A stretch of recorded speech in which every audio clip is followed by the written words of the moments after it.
ಎಲ್ಲರಿಗೂ ನಮಸ್ಕಾರಗಳು.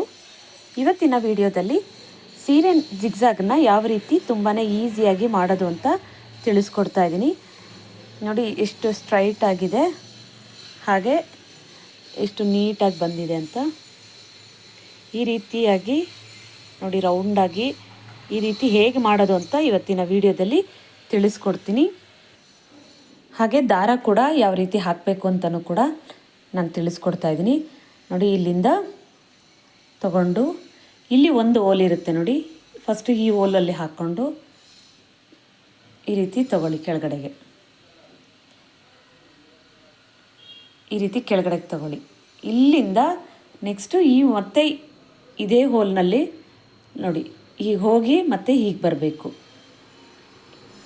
ಆ ನಂತರ ಇಲ್ಲಿ ತಗೊಳ್ಬೇಕು. ಈ ಜಾಗದಲ್ಲಿ ನೋಡಿ ಎಷ್ಟು ನೀಟಾಗಿ ಈಗ ಹೇಳಿದ್ರೆ ಸಾಕು ಬಂದುಬಿಡುತ್ತೆ. ಈಗ ಇದರಲ್ಲಿ ಹಾಕಿ ಈಗ ಇದನ್ನು ಈ ಕಡೆ ಎಳ್ಕೊಂಬಿಟ್ರೆ ಸಾಕು ಬರುತ್ತೆ. ಆನಂತರ ಇಲ್ಲಿ 2 ಹೋಲ್ ಇದೆ, ಆದರೆ ಒಂದೇ ಹೋಲ್ನಲ್ಲಿ ಹಾಕ್ಕೊಳ್ಳಿ.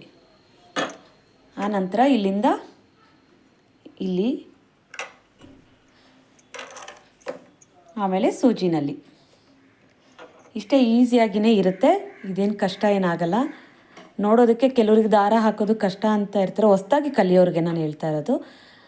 ಒಂದು ಚೂರು ಏನಾದರೂ ತಪ್ಪು ಈ ಕಡೆ ಆ ಕಡೆ ಇದರಲ್ಲೂ ಮಾಡಿಕೊಂಡ್ರೂ ನೀಟಾಗಿ ಸ್ಟಿಚಿಂಗು ಕೂಡ ಬರಲ್ಲ. ಹಾಗೆ ನೀಟಾಗಿ ಆಯಿಲನ್ನು ಡೈಲಿ ಹಾಕ್ತಾಯಿರಿ, ಆವಾಗ ಚೆನ್ನಾಗಿ ಬರುತ್ತೆ.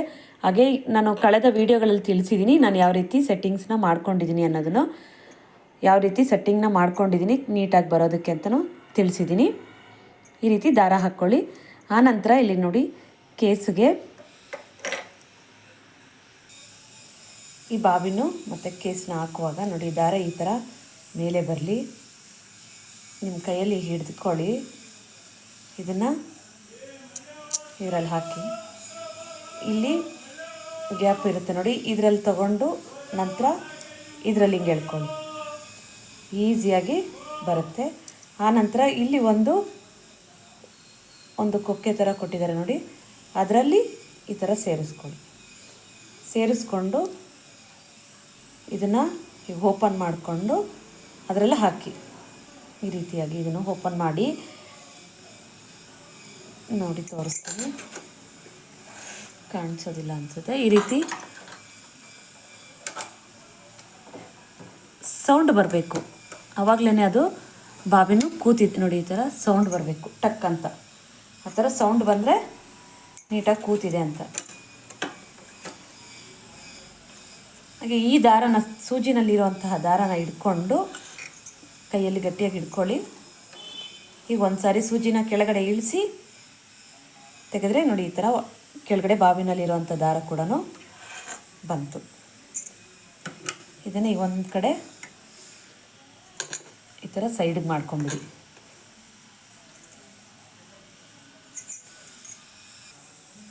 ಸೀರೆನ ಈ ರೀತಿಯಾಗಿ ಸ್ಟ್ರೈಟಾಗಿ ಕಟ್ ಮಾಡ್ಕೊಳ್ಳಿ.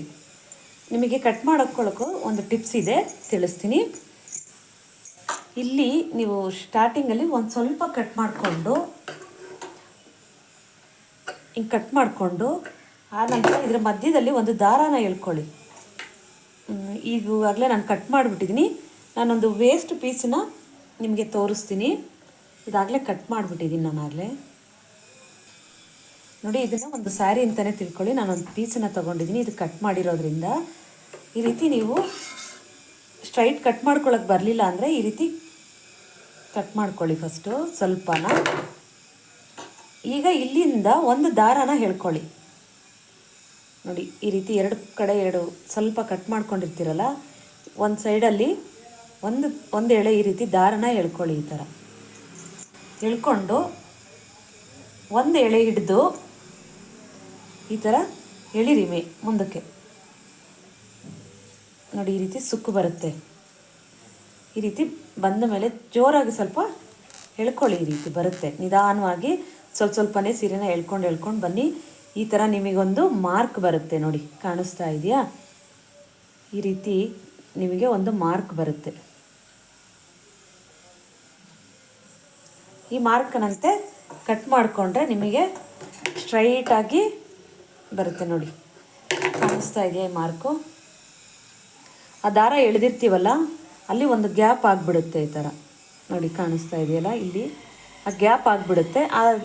ಅಲ್ಲಿ ನೀಟಾಗಿ ಕಟ್ ಮಾಡಿಕೊಂಡ್ರೆ ನಿಮಗೆ ಸ್ಟ್ರೈಟಾಗಿ ಬರುತ್ತೆ. ಈಸಿಯಾಗಿ ನೀವು ಇದನ್ನು ಕಲ್ತ್ಕೊಳ್ಳಿ ನೋಡಿ. ಸ್ಟ್ರೈಟಾಗಿ ಬಂತು ನೋಡಿ. ಇದು ತುಂಬಾ ಈಸಿಯಾದಂತಹ ಟಿಪ್ಸು ಸ್ಯಾರಿ ಜಿಗ್ಜಾಗ್ನ ಮಾಡ್ಕೊಳ್ಳೋದಕ್ಕೆ. ಈ ಥರ ಕಟ್ ಮಾಡಿಕೊಂಡು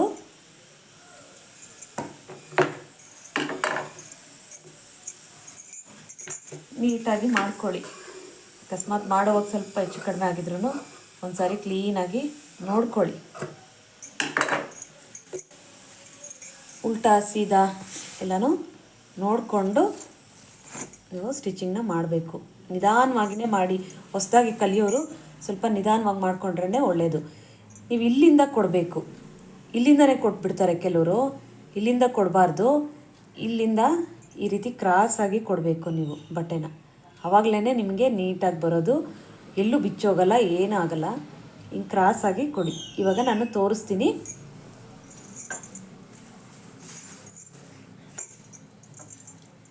ಸ್ವಲ್ಪ ಈ ಮಿಷಿನ್ಗೆ ನೋಡಿ ಈ ರೀತಿ ಇದೆ, ತೋರಿಸ್ತೀನಿ. ಇಲ್ಲಿ ಈ ರೀತಿ ಇರುತ್ತಲ್ವ, ಈ ರೀತಿ ಕೊಟ್ಕೊಳ್ಳಿ. ಈ ರೀತಿಯಾಗಿ ಕೊಟ್ಟು ಟೆನ್ಷನ್ನ ಕೆಳಗಡೆ ಇಳಿಸ್ಕೊಳ್ಳಿ. ಕರೆಕ್ಟಾಗಿ ಕೊಟ್ಟು ನಿಲ್ಲಿಸ್ಕೊಳ್ಳಿ. ನೀಟಾಗಿ ಬರುತ್ತೆ. ಈ ಥರ ಕೊಡಬೇಕು. ಇಷ್ಟು ಇಲ್ಲಿ ಇರುತ್ತೆ ನೋಡಿ. ಜಿಗ್ಜಾಗ್ ಮಿಷಿನ್ಗೆಲ್ಲ ಬೇರೆ ಥರ ಫೂಟ ಇರುತ್ತೆ. ಇಲ್ಲಿ ರೌಂಡಾಗಿ ಬಂದು ಹಿಂಗೆ ಒಳಗಡೆ ಹಿಂಗೆ ಹೋಗಿದೆ ನೋಡಿ. ಇಲ್ಲಿಂದ ಈ ಥರ ಕೊಡಿ. ಈ ರೀತಿ ಕೊಟ್ಟು ನೀವು ಇಲ್ಲಿಂದ ಸ್ಟಿಚ್ ಮಾಡ್ಕೊಳ್ಳಿ. ಇಲ್ಲಿ ಕ್ರಾಸ್ ಆಗುವಾಗ ಇದನ್ನು ಸ್ವಲ್ಪ ಟೆನ್ಷನಾಗಿ ಮೇಲೆ ತಗೊಂಡು ಹಿಂಗೆ ಕ್ರಾಸ್ ಮಾಡಿಕೊಂಡ್ರೆ ಈ ಬಟ್ಟೆನ ನಿಮಗೆ ಅವಾಗ ಬರುತ್ತೆ. ತೋರಿಸ್ತೀನಿ ಇವಾಗ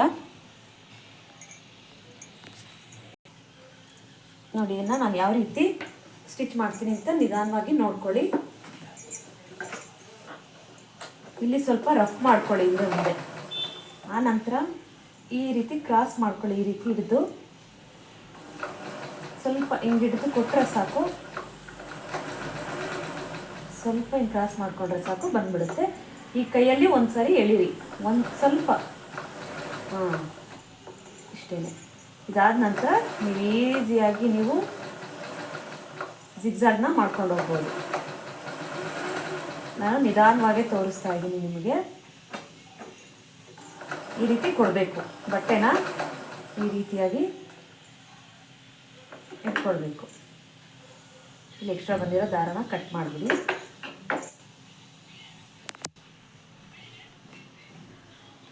ನೋಡಿ ಈ ರೀತಿ ಬಂದಿದೆ. ಈ ರೀತಿ ಸ್ವಲ್ಪ ಸ್ಟಿಚ್ ಬೀಳಲಿ, ಆವಾಗ ಬಿಚ್ಚೋಗೋದಿಲ್ಲ ನೋಡಿ. ಇಲ್ಲೂ ಕೂಡ ನಾನು ಈ ಥರ ಮಾಡಿದ್ದೀನಿ.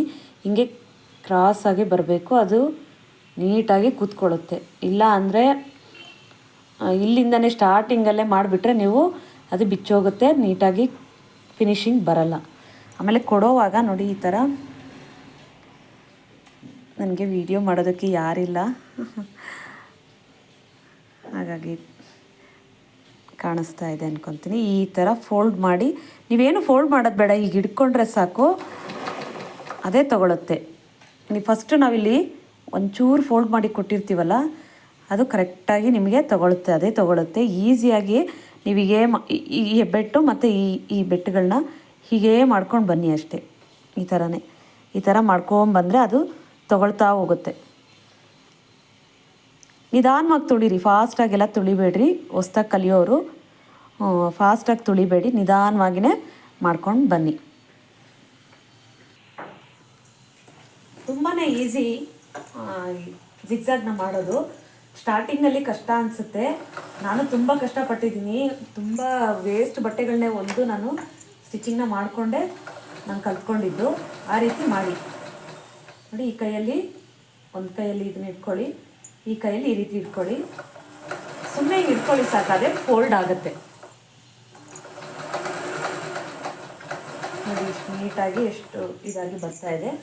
ನೀವು ಈಗ ಕರೆಕ್ಟಾಗಿ ಸೆಟ್ಟಿಂಗ್ಸ್ ಎಲ್ಲ ಮಾಡ್ಕೊಂಡಿದ್ರೆ ಆಮೇಲೆ ದಾರ ಕರೆಕ್ಟಾಗಿ ಹಾಕಿದರೆ ನಿಮಗೇನು ತೊಂದರೆ ಆಗಲ್ಲ, ನೀಟಾಗಿಯೇ ಬರುತ್ತೆ. ನೋಡಿ ಈಸಿಯಾಗಿ ಕೊಟ್ಕೊಂಡು ಹೋಗಿ ಅಷ್ಟೇ, ಈಸಿಯಾಗಿಯೇ ಬರುತ್ತೆ.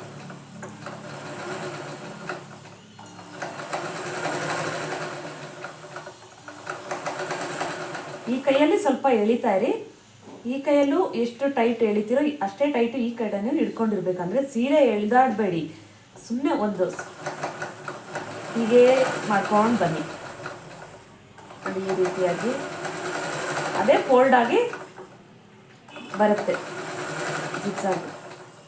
ಹಾಗೆ ಮಧ್ಯದಲ್ಲಿ ಇರಬೇಕು ಈ ಬಟ್ಟೆ. ತೋರಿಸ್ತೀನಿ. ಇಲ್ಲಿ ಈ ನೀಡಲ್ನ ನೋಡಿ, ಇಲ್ಲಿ ನೀಡಲ್ ಇದೆಯಲ್ವಾ, ಈ ನೀಡಲ್ಲು ಇಲ್ಲಿ ಮಧ್ಯದಲ್ಲಿ ಬರಬೇಕು ಬಟ್ಟೆ. ನೀವು ಈ ಕಡೆಗೋ ಆ ಕಡೆಗೋ ಹಿಂಗೆ ಇಟ್ಕೊಂಡ್ಬಿಟ್ರೆ ಕ್ರಾಸಾಗಿ ಬರುತ್ತೆ. ಆಮೇಲೆ ಈ ರೀತಿ ರೌಂಡಾಗಿ ಬರಲ್ಲ. ನೋಡಿ ನಿಮಗೆ ಹತ್ರದಿಂದ ತೋರಿಸ್ತಾ ಇದ್ದೀನಿ. ಈ ರೀತಿ ರೌಂಡಾಗಿ ಬರಲ್ಲ, ಆ ಕಡೆ ಈ ಕಡೆ ಹೋಗ್ಬಿಡುತ್ತೆ. ನಾನು ಇದನ್ನು ಆಮೇಲೆ ತೋರಿಸ್ತೀನಿ ಯಾವ ರೀತಿ ಅಂತ. ಇವಾಗ ಇದನ್ನು ಸ್ಟಿಚಿಂಗ್ ಮಾಡ್ತೀನಿ.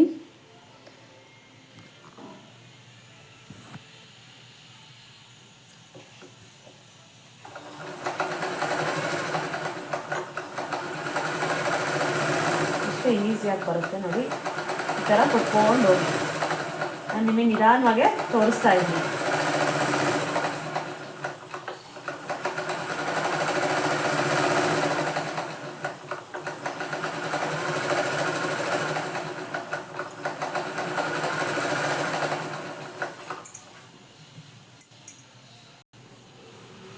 ನೋಡಿ ಇವಾಗ ಲಾಸ್ಟಲ್ಲೂ ಕೂಡ ಈ ರೀತಿ ಕ್ರಾಸ್ ಮಾಡಿಕೊಂಡು ಹೀಗೆ ಇಟ್ಕೊಂಡ್ರೆ ಸಾಕು, ಬಂದ್ಬಿಡುತ್ತೆ. ಸ್ವಲ್ಪ ರಫ್ ಮಾಡ್ಕೊಳ್ಳಿ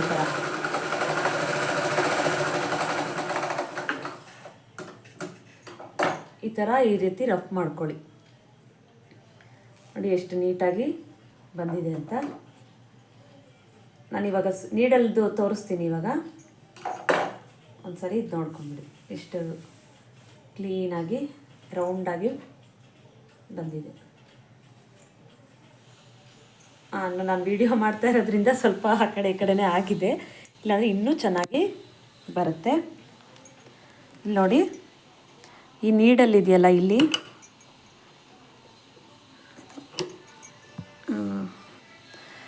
ಇಲ್ಲಿ ಗ್ಯಾಪ್ ಇರುತ್ತೆ ನೋಡಿ. ಅಲ್ಲಿ ಕರೆಕ್ಟಾಗಿ ಮಧ್ಯದಲ್ಲೇ ಇರಬೇಕು ಸ್ಯಾರಿ.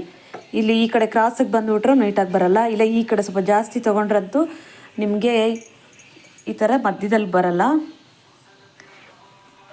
ಈ ಥರ ರೌಂಡಾಗಿ ಬರಲ್ಲ. ಇಲ್ಲಾಂದರೆ ಈ ಕಡೆ ಹೊಲಿಗೆ ಸ್ಟಿಚಿಂಗ್ ಈ ಕಡೆ ಬೀಳುತ್ತೆ, ಇಲ್ಲ ಆ ಕಡೆ ಬೀಳುತ್ತೆ. ಈ ಥರ ಬರಬೇಕು ಅಂದರೆ ಕರೆಕ್ಟಾಗಿ ಮಧ್ಯದಲ್ಲಿ ಇಲ್ಲಿ ಇಟ್ಕೊಳ್ಬೇಕು ನೀವು. ಇದರ ಮಧ್ಯದಲ್ಲಿ ಇದೆಯಲ್ಲ, ಇದರ ಮಧ್ಯದಲ್ಲಿ ಕರೆಕ್ಟಾಗಿ ಇಟ್ಕೊಂಡಿರಬೇಕು ನೀವು.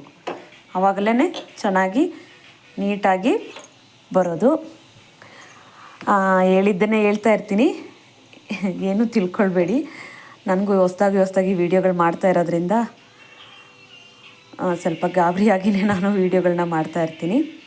ಏನು ತಪ್ಪು ಮಾಡಿಬಿಡ್ತೀನೋ, ಏನು ತಪ್ಪು ಮಾತಾಡ್ತೀನೋ ಅಂತ. ಹಾಗಾಗಿ ನೋಡಿ, ಇನ್ನೂ ಇದ್ರ ಬಗ್ಗೆ ಮಾಹಿತಿ ಏನಾದರೂ ಬೇಕಿದ್ದರೆ ಕಮೆಂಟ್ ಮಾಡಿ ನಾನು ತಿಳಿಸ್ಕೊಡ್ತೀನಿ. ನಿಮಗೆ ಇದು ಈಸಿಯಾಗಿ ಕಟ್ ಮಾಡ್ಕೊಳ್ಳೋದು ಈಸಿಯಾಗಿ ಗೊತ್ತಾಯಿತು ಅಂತ ಅಂದ್ಕೊಳ್ತೀನಿ. ಈಸಿಯಾಗಿ ಗೊತ್ತಾಗಿದೆ ಅಂದರೆ ಒಂದು ಕಮೆಂಟ್ ಮಾಡಿ, ಹೌದಕ್ಕ ಈಸಿಯಾಗಿದೆ ಅಂತ ಒಂದು ಕಮೆಂಟ್ ಮಾಡಿ ತಿಳಿಸಿ. ಹಾಗೆ ಒಂದು ಲೈಕ್ ಮಾಡಿ ನನ್ನ ಚಾನಲನ್ನು ಸಬ್ಸ್ಕ್ರೈಬ್ ಮಾಡ್ಕೊಳ್ಳಿ.